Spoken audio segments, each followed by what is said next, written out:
Mr. President, I come to the floor today to discuss the need to get our nation and our economy back on track. We learned this morning the new numbers have come out on inflation. Prices are higher today than they were the day that the Biden-Harris administration took over by over 20%. I hear about it in Wyoming every weekend, heard about it this past weekend, how high prices have become, and the crushing effect that that's had on families in my state in Wyoming and all around the country. This has been going on now for over 3 years. Prices have continued to go up. And this crisis of high prices has been cumulative. The impact on families, cumulative. And it is regrettably causing very hard choices for families to make. It shouldn't be this way. Here's a recent headline from CBS News.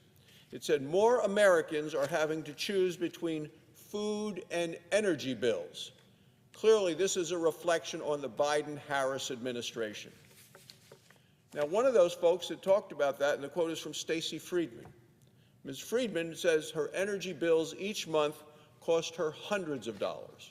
As she told CBS News, sometimes I have to choose, she says, whether I'm going to pay the light bill or pay all the rent, or buy food, or not let my son participate in a sport. That's what's happened under the Biden-Harris administration. The impact of the high prices caused by the massive amounts of government spending passed without a single Republican vote that stimulated an amount of increase in prices, the highest in 40 years.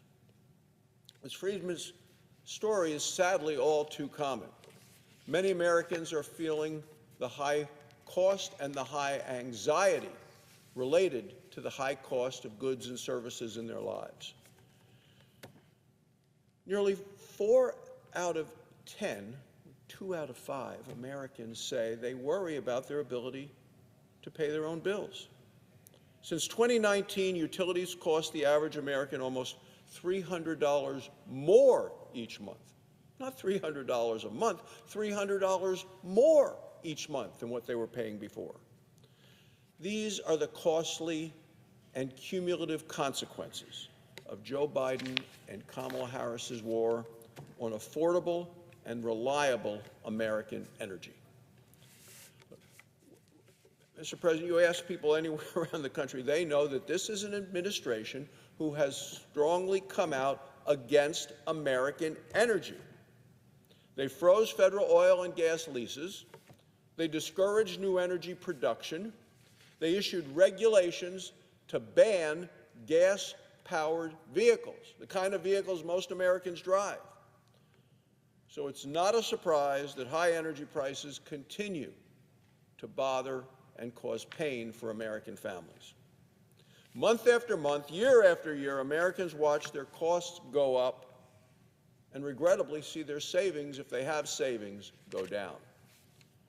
The Biden-Harris administration has offered no solutions to our nation's cost of living crisis.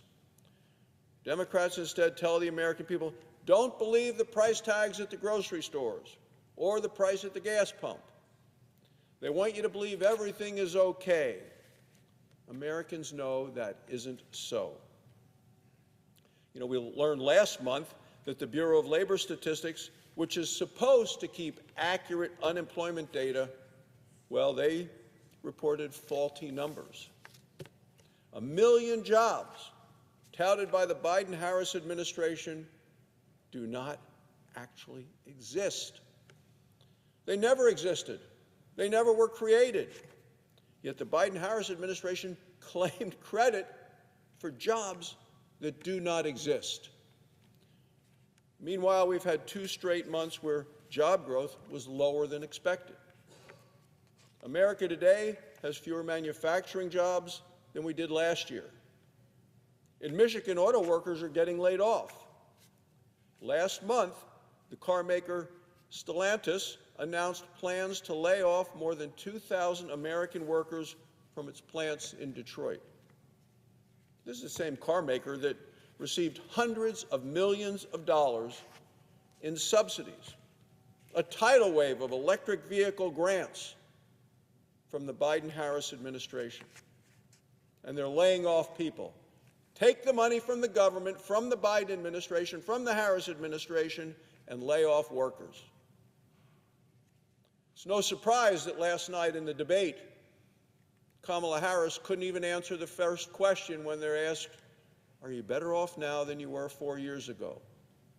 Are the American people better off now than they were 4 years ago? She could not defend herself, could not say yes, because people are not better off now than they were 4 years ago. These recent layoffs, they come as they switch their assembly lines from gas-powered vehicles to electric vehicles. Thousands of American workers soon be put in the unemployment line as a result of what Harris and Biden and the Democrats are continuing to promote. Democrat regulations, Democrat rhetoric, a rhetoric of impending climate doom are crushing American jobs. It's no wonder that Biden and Harris are now running from their record, and it is a record of ruin for the economy. Their flip-flops, the walkbacks, the cover-ups, all too apparent.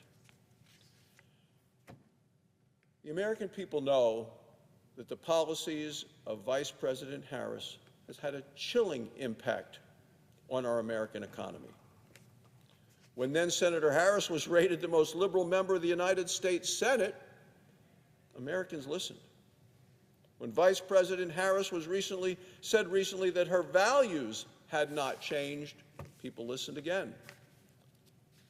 Americans are struggling, and Biden-Harris policies and the Democrat policies are to blame. Remember how we got here. The Democrats passed trillions of dollars in reckless, radical, runaway spending. It was so unpopular, not a single Republican voted for it. It had to pass with a tie-breaking vote. Who broke the vote? Well, the Vice President of the United States comes to the Senate to cast the tie-breaking vote, and that would be Kamala Harris, now the candidate of the Democrats for President of the United States. Vice President Harris came to this chamber, sat in that chair, and cast the vote that broke the tie that brought us record high inflation, 40-year high inflation.